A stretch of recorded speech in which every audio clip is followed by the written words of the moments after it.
Hello hello friends. आज हम लोग आगे क्लास पढ़ते हैं अपना, जिसमें कि आज हम पढ़ेंगे परफेक्ट नंबर यानी कि इसको बोलते हैं पूर्ण संख्या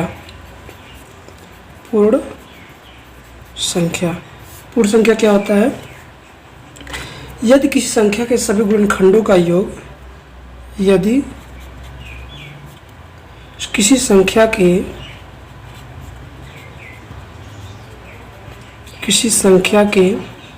सभी गुणनखंडों का योग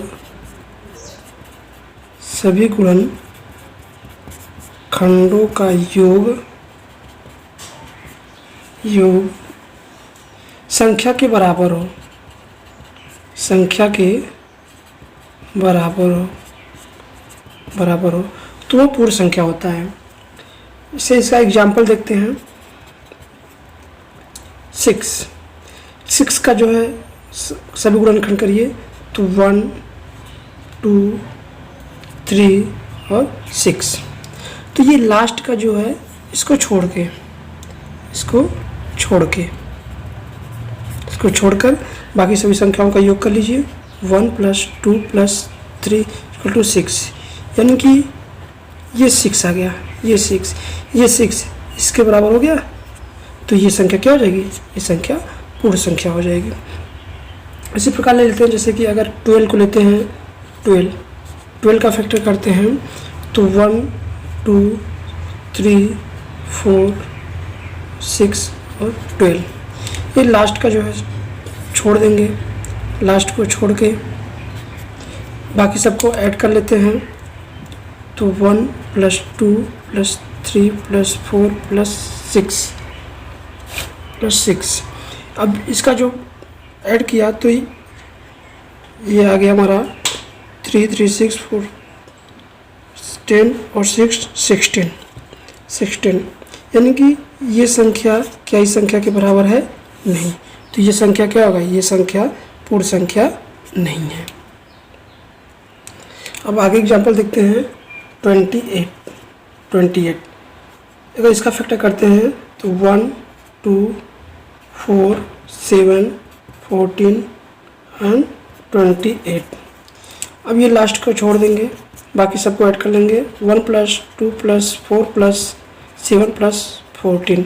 इसको ऐड किया तो ये आ गया हमारा 28, जो कि इस संख्या के बराबर हो गया। तो ये संख्या पूर्ण संख्या हो गई।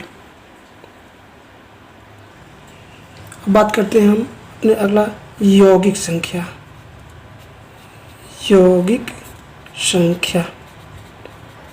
ये यौगिक संख्या क्या होता है कि वे संख्या जो 1 से बड़ी हो और अभाज्य संख्या ना हो। वे संख्या जो 1 से बड़ी हो और अभाज्य संख्या न हो, वह यौगिक संख्या कहलाती है। जैसे 4, 6, 8, 9 इत्यादि। अब हम बात करते हैं अगला अपना टॉपिक यूनिट डिजिट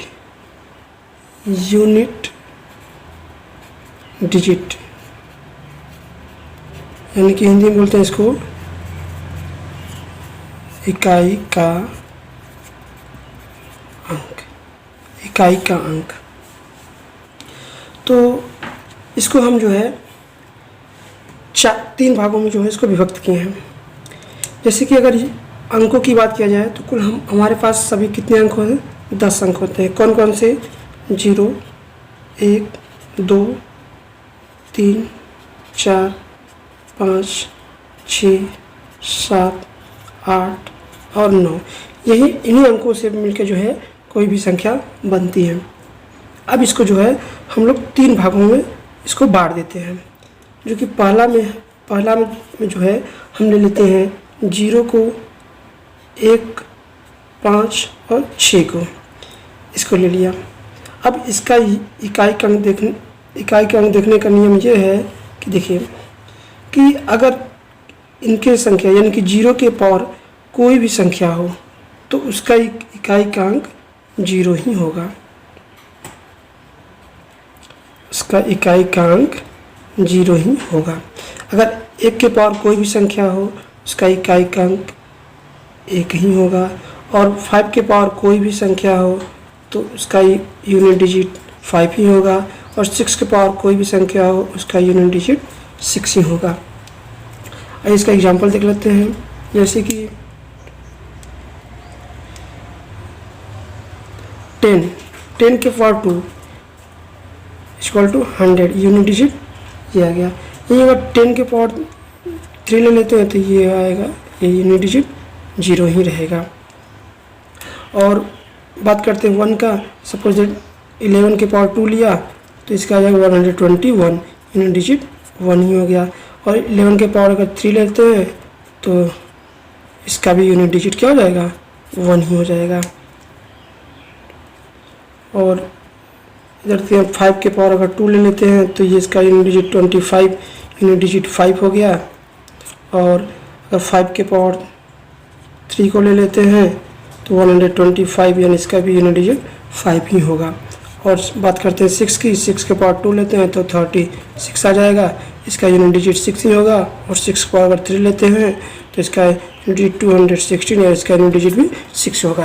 यानी कि यहाँ से यह निष्कर्ष निकल जाता है कि 0, 1, 5 और 6 इसके घात में अगर कोई भी संख्या हो तो वो उसका यूनिट डिजिट 1 ही, उसका यूनिट डिजिट वह संख्या स्वयं होगा। यानी कि 0 रहेगा तो 0, 1 रहेगा तो 1, 5 रहेगा तो 5 और 6 रहेगा तो 6 ही होगा।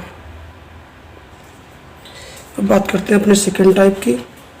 इसके अंतर्गत जो है 4 और 9 को रखा है। यानी कि 4 और 9 को अगर 4 के पावर जो है ऑड नंबर हो, यानी कि 4 के पावर अगर ऑड नंबर है तो यूनिट डिजिट क्या होगा। अगर 4 के पावर जो है इवन नंबर है तो यूनिट डिजिट क्या होगा। अगर 4 के पावर ऑड नंबर है तो यूनिट डिजिट 4 ही होगा, और 4 के पावर इवन नंबर है तो यूनिट डिजिट 6 होगा। बात करते हैं 9 का। अगर 9 के पावर ऑड नंबर है तो यूनिट डिजिट जो होगा 9 ही होगा, और 9 के पावर इवन नंबर है तो यूनिट डिजिट जो है 1 होगा, यूनिट डिजिट 1 होगा। इसका एग्जांपल देख लेते हैं। एग्जांपल देखते हैं जैसे कि 4 के पावर 3 हो गया, ये ऑड नंबर है तो इसका यूनिट डिजिट क्या हो जाएगा, इसका यूनिट डिजिट ये 64 हो गया, यानी यूनिट डिजिट 4 ही हो गया, जो कि यहाँ पर दिखाया गया है। अगर 4 के पावर 2 ले लेते हैं, ये इवन नंबर है तो ये 16 आएगा, यानी इसका यूनिट डिजिट 6, जो कि यहाँ पर दिखाया गया है। उसके बाद 9 की बात करते हैं। 9 के पावर अगर 3 ले लेते हैं तो ये आएगा 729, इसका यूनिट डिजिट 9, जो कि यहाँ पर दिखाया गया है। और 9 के पावर अगर 2 ले लेते हैं जो कि इवन नंबर है, और इसका 81, जो कि यहाँ पर दिखाया गया है ये।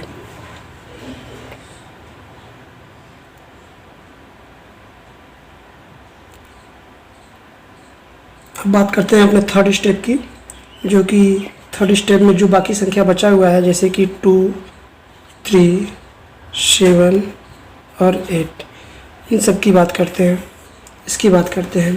तो इसमें क्या होता है कि यहाँ पे जैसे कि 2 के पावर 7 हो गया, तो यहाँ पे n इक्वल टू कितना हो गया 7। तो इसमें करेंगे क्या कि जो n होगा उसमें n/4 करेंगे, और जो रिमाइंडर बचेगा उसको उसके पावर में लगा देंगे। जैसे कि यहाँ पे अगर किया जाए तो 7/4 हो गया, और रिमाइंडर की बात किया जाए, शेषफल की बात किया जाए तो 7 और 4 का जब डिवाइड करेंगे तो रिमाइंडर आएगा हमारा 3। यानी कि अगर 2 के पावर ये रिमाइंडर जितना बचा इसके पावर लगा देंगे 3, यानी कि यहाँ पे आ गया 8, यानी कि इसका जो है यूनिट डिजिट कितना हो जाएगा 8 होगा, ये यूनिट डिजिट 8 हो जाएगा। बात करते हैं अगर 3 की, तो अगर यही पे ले लेते हैं 2 की पावर 6, 2 की पावर 6 लेते हैं तो यहाँ पे n इक्वल टू 6 हो गया, तो यानी कि 6/4 रिमाइंडर आ गया हमारा 2, तो 2 की पावर 2 यानी कि यूनिट डिजिट 4, ये यूनिट डिजिट 4 होगा। और बात करते हैं यहाँ पे 3 का, यानी कि अगर 3 के पावर जो है 3 की पावर 5 ले लेते हैं तो n इक्वल टू 5 हो गया, और n/4 यानी कि 5/4 जब करते हैं तो रिमाइंडर निकल के आएगा हमारा 1, यानी कि 3 के पावर 1 यूनिट डिजिट 1 हो जाएगा। और अब बात करते हैं अगर 3 के पावर 4 ले लेते हैं तो यानी कि n इक्वल टू 4 हो गया, और 4/4 यानी रिमाइंडर निकल के आया हमारा 0, यानी कि 3 के पावर 0। और जब भी किसी संख्या के घात में पावर में 0 होता है उसका वैल्यू 1 होता है, यानी कि यहाँ पे इसकी यूनिट डिजिट कितना आ जाएगी, 1 आ जाएगा। अगर बात करते हैं कि 7 का, 7 के पावर 5 हो गया तो n इक्वल टू 5 हो गया, और जो है 5/4 करते हैं तो रिमाइंडर आ गया 1, यानी 7 के पावर 1 रखा तो इसका यूनिट डिजिट 1 आ जाएगा। और अगर यहीं पे 7 के पावर 4 कर देते हैं तो यहाँ पे भी n इक्वल टू 4 हो गया, यानी कि 4/4 रिमाइंडर हमारा आ गया 0, तो यहाँ पे रिमाइंडर 0 आ गया, यानी कि 7 के पावर 0 करते हैं इसकी वैल्यू 1 आएगी। ठीक, अब बात करते हैं 8 का। अगर 8 की पावर सपोज दैट 15 ले लेते हैं, अब 15/4 यहाँ पे n इक्वल टू 15 हो गया, 15/4 करते हैं तो रिमाइंडर निकल के आ गया 3, यानी 8 के पावर 3 लिया और ये आ गया 512, तो यूनिट डिजिट कितना आ गया, ये 2। और ये देखते हैं अगर 8 के पावर 18 ले लेते हैं, 8 के पावर 18 यानी कि n इक्वल टू 18, तो n/4 करते हैं, यानी कि 18/4 करते हैं तो यहाँ से रिमाइंडर निकल के आया हमारा 2 आया, तो 8 के पावर 2 किया, यानी कि ये 8 या 64, तो यहाँ से यूनिट डिजिट क्या निकल के गया 4, तो यहाँ से यूनिट डिजिट 4 हो गया। इस प्रकार हम लोगों ने जो है यूनिट डिजिट देख लिया। अब हम अपने अगले टॉपिक की तरफ बढ़ते हैं। हमारा अगला टॉपिक है विभाज्यता का नियम। विभाज्यता का नियम, डिविजिबिलिटी रूल, विभाज्यता का नियम। इसमें देखते हैं जो है 2 से विभक्त होने का नियम, 2 से विभक्त होने का नियम, यानी कि 2 से विभक्त होने का नियम क्या है। तो किसी भी संख्या का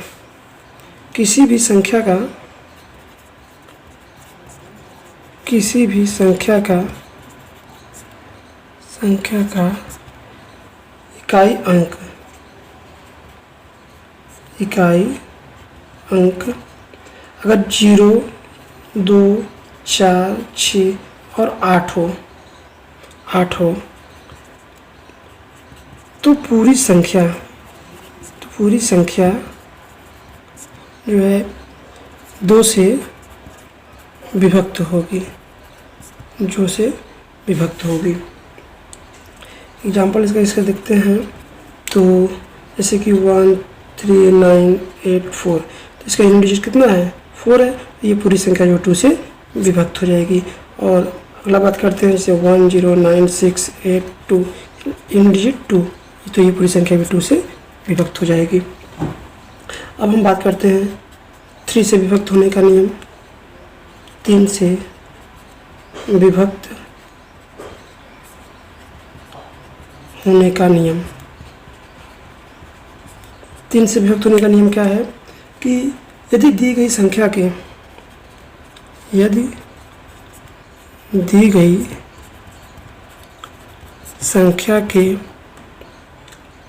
अंकों का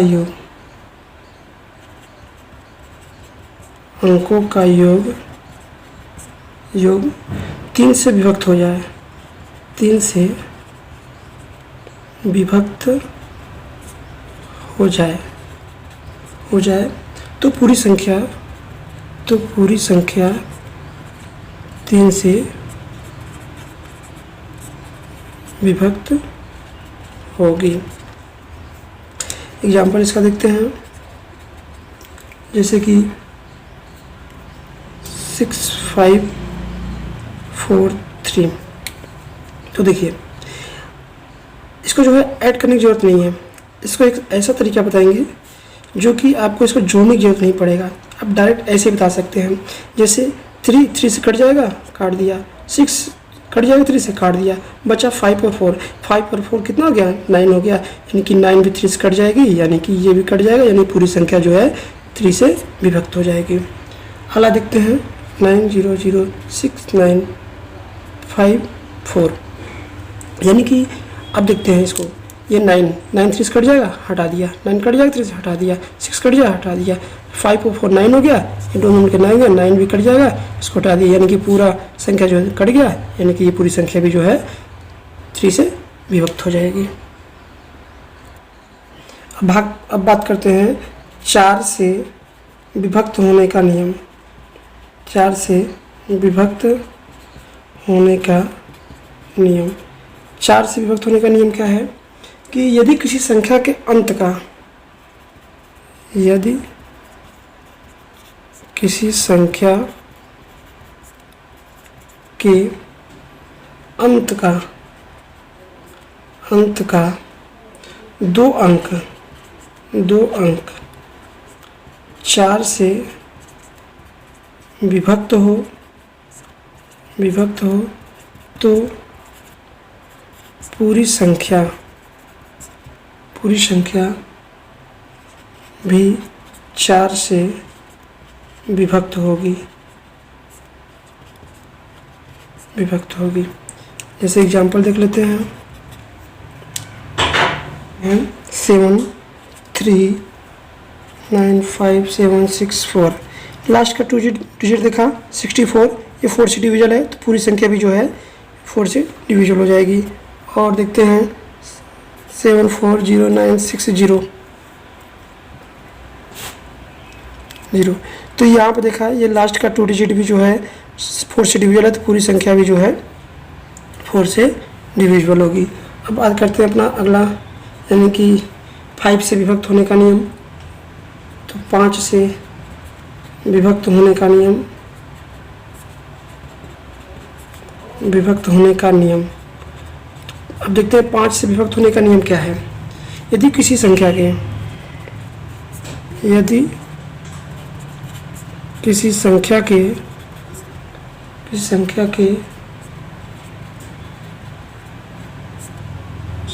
इकाई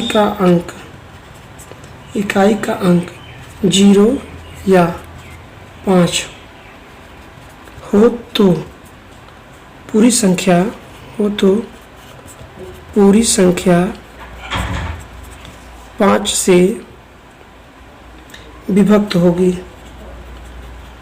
5 से विभक्त होगी। जैसे एग्जांपल देख लेते हैं इसका,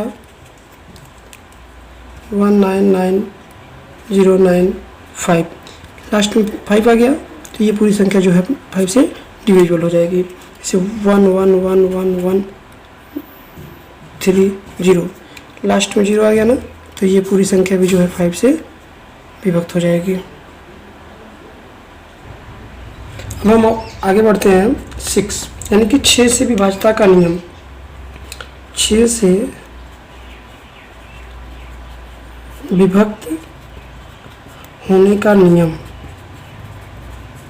6 से विभक्त होने का नियम क्या है कि यदि दी गई संख्या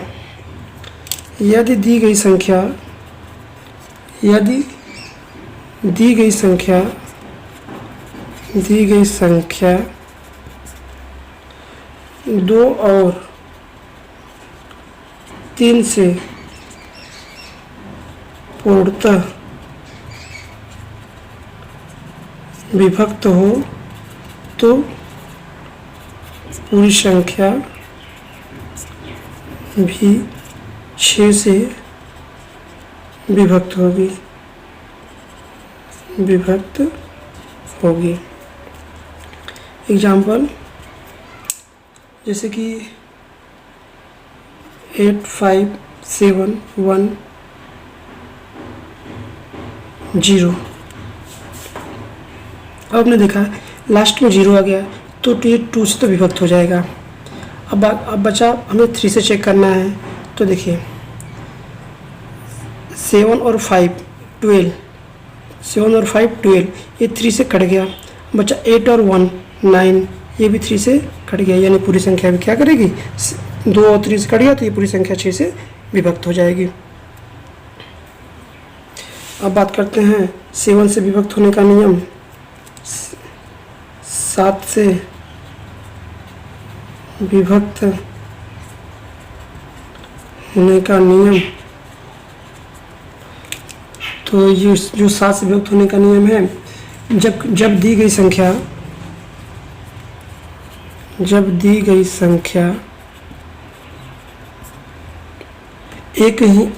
संख्या में एक ही अंक 6, 12 या 18 बार दोहराए तो वह पूरी संख्या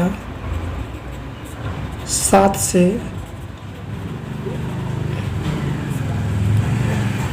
विभक्त होगी। जैसे 1 1 1 1 1, ये जो संख्या होगा ये 7 से विभक्त होगी।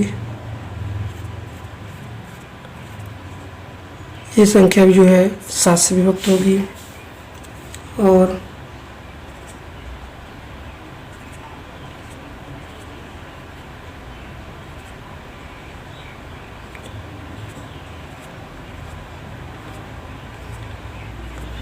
ये पूरी संख्या भी 7 से विभक्त होगी।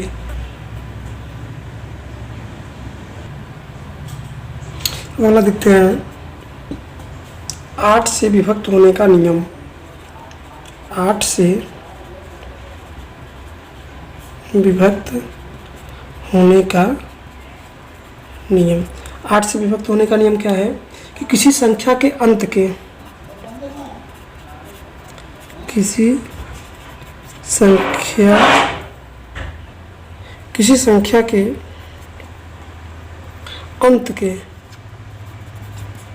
अंत के 3 अंक 8 से विभाजित हों तो वह पूरी संख्या 8 से विभक्त होगी। एग्जाम्पल देखते हैं। ये लास्ट का 3 डिजिट 8 से विभक्त होगा तो ये पूरी संख्या भी जो है 8 से विभक्त हो जाएगी। ये लास्ट का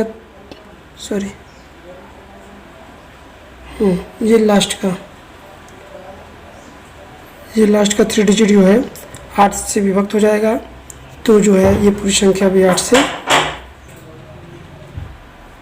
अब देखते हैं 9 से विभक्त होने का नियम क्या है। 9 से विभक्त होने का नियम, 9 से विभक्त होने का नियम। जिन संख्याओं के अंकों के योग, जिन संख्याओं के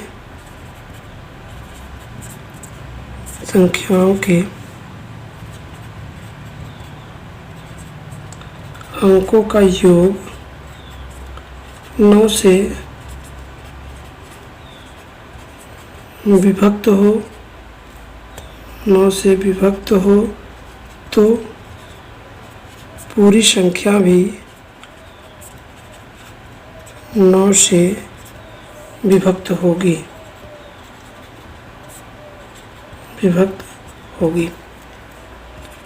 एग्जाम्पल देख लेते हैं। जैसे कि 7 4 8 9 8। यानी कि 9 से भी देखते हैं ये संख्या विभक्त है कि नहीं। तो देखिए 9, पहले तो ये 9 कट गया क्योंकि 9 तो कट जाएगा। अब देखते हैं 7 और 4 11, 11 8 19 और 19 और 8 27। इसका योग आ गया 27। 27 9 से विभक्त होगा तो ये पूरी संख्या भी 9 से विभक्त हो जाएगी। अब आता है अगला हमारा 10 से विभक्त होने का नियम। 10 से विभक्त होने का नियम। अब 10 से विभक्त होने का नियम क्या है कि जिन संख्याओं के इकाई का अंक, जिन संख्याओं के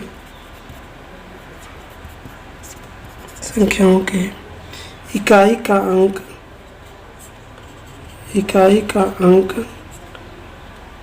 0 हो तो पूरी संख्या 10 से विभक्त होगी। इसका एग्जाम्पल देख लेते हैं। जैसे 1 0, लास्ट का 0 आ गया ना, पूरी संख्या 10 से विभक्त हो जाएगी। लास्ट में 0, पूरी संख्या भी जो है 10 से विभक्त होगी। बात करते हैं 11 से विभक्त होने का नियम। 11 से विभक्त होने का नियम। 11 से विभक्त होने का नियम क्या है कि कोई दी गई संख्या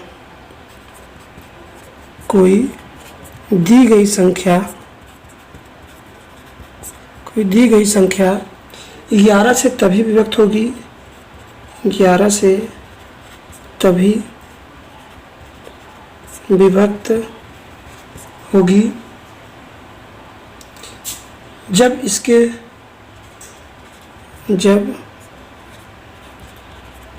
इसके सम और विषम स्थानों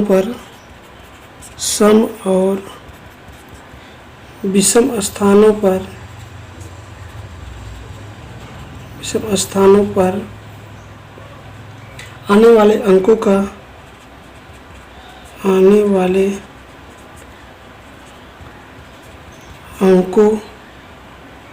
के योग का अंतर 0 या 11 का गुणज हो। एग्जाम्पल देखते हैं। 38425940 यानी कि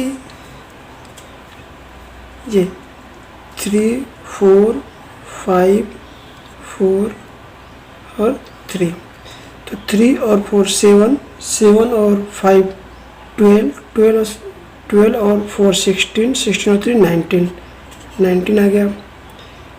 माइनस 8 और 2 10, 10 और 9 19, 19 और 0 19 ही रहेगा। तो 19 से 19 के यानी कि 0, यानी कि इसका जो है इनके सम विषम स्थान पे अंकों का जो है योगों का अंतर जो है 0 है। तो ये संख्या जो है पूरी 11 से विभक्त हो जाएगी। फिर अगला देखते हैं 4 3 8 1 7 2 9। अब इसका अंतर देखते हैं। तो 4 और 8 12, 12 7 19, 19 और 8 27, 27 हो गया। माइनस 3 और 1 4, 4 और 2 6, सॉरी ये 28 आएगा 6, यानी इसका अंतर कितना हो जाएगा 22, यानी कि ये पूरी संख्या जो है 11 से विभक्त हो जाएगी। ये हो गया। कल जो है हम लोग अपना अगला टॉपिक देखेंगे और तब तक आज HW होमवर्क के लिए 2 क्वेश्चन देखते हैं, 2 क्वेश्चन देते हैं और जो भी इसका सही आंसर बताया उसका जो है नाम अनाउंस किया जाएगा। तो पहला क्वेश्चन है, जांच कीजिए कि निम्न में से कौन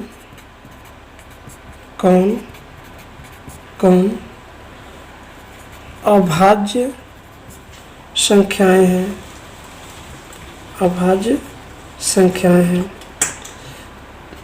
पहला ऑप्शन है 173, दूसरा ऑप्शन है 341, तीसरा ऑप्शन है 437 और चौथा आंसर है 812। और दूसरा क्वेश्चन है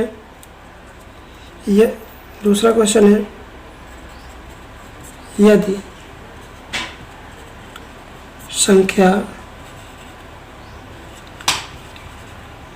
4, 5, 8 n 8 तथा 11 से पूर्णतः विभक्त हो तो m और n के क्रमशः मान क्या होंगे, जबकि m और n 1 से 8 तक के पूर्णांक हैं। और इसका ऑप्शन है 4, 6, 3, 7,